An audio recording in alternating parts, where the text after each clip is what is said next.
Hey beer tubers, Ryan back with another episode of San Diego Beer Vlog. Thanks for joining me once again. If you can't tell already, we're going to be doing a special beer today.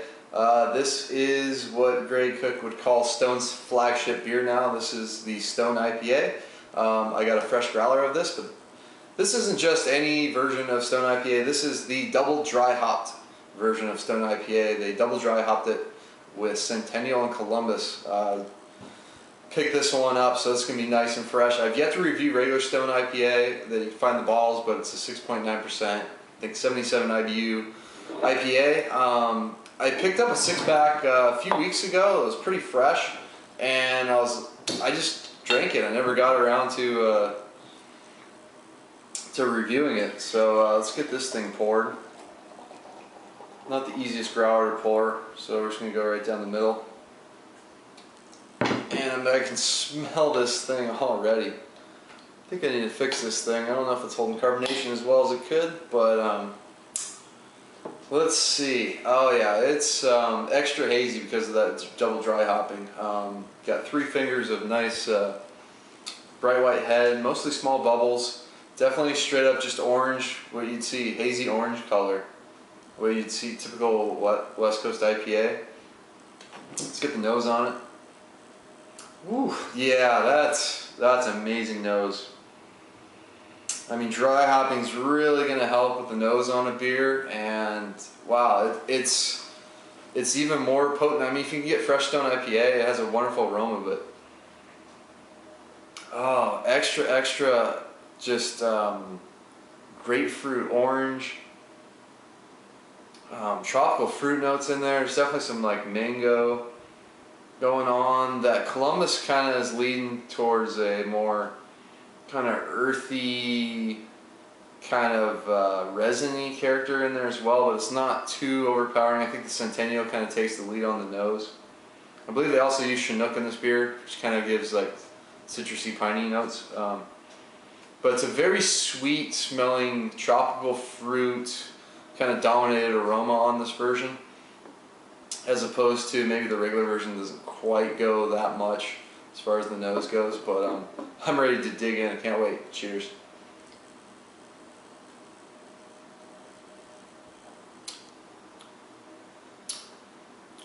Oh wow. Yeah, that's nice. Wow, wow, there's a lot of hop flavor in this. A lot of hop flavor. In fact, I can't taste any malt right now.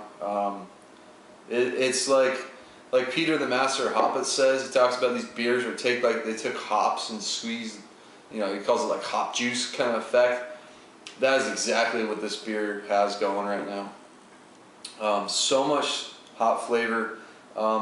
It's also very fresh, clean finishing, dry finish on the beer. So it makes it highly drinkable. I mean, if there's like a beer that's close to 7%, if it's something that could be sessionable, it's me this. I mean, I'll have no problem going through this growler, even at close to 7%, because it's so highly drinkable. And the bitterness actually on this version seems to be, for some reason, it seems dialed down compared to what I was drinking, the 6-pack I picked up. And I don't know, maybe it's so much of those flavors coming through with the hops, but maybe it's just first sips, maybe a little too cold right now. Yeah, you let it sit as it warms, let it sit on my palate more. More of those kind of, that hop bite you kind of associate with a lot of IPAs. It's there on the front of the tongue, bitterness. It's, it's a more bitter, resiny kind of bitterness up front. Then because of this double dry hop version, the flavors of the hops in part kind of follow the nose. I mean, it's big time, like sweeter kind of orange, tropical fruit notes. There is still a little bit of that resiny character, but that's mostly kind of the bitterness up front. But midway, wow, it's really, really nice. That's one of the perks of going to the brewery. They'll have this on draft. They'll do special growler fills on the weekends, and it's worth going over there to try these special versions that they'll do of some of the regular beers. Just be it like the fall after a week from this review is going to be Ruination dry hopped with, I believe, like Centennial or Columbus, and Citra, which sounds amazing. I don't know if I'm going to go back there for that, but let's go back to this beer.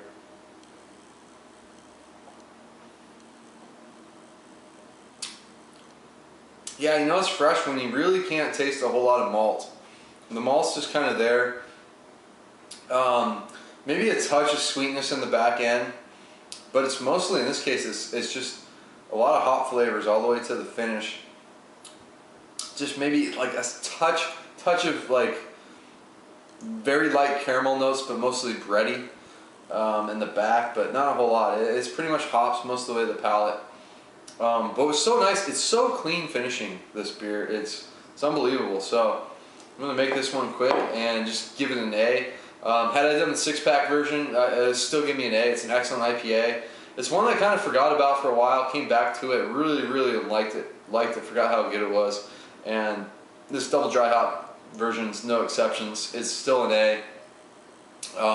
Does kind of remind me a bit of Odell's IPA in that sense. So if you've had that one, it's kind of like where this one was going, except this one's maybe a touch more bitter on the front end. But yeah, an A for, if you can see on the tag there, double dry hop Stone IPA. There's a reason to come out to San Diego. It's to visit Stone and get a growler fill or get some on draft specialty beers like this one. So until next time, please comment and subscribe. Cheers.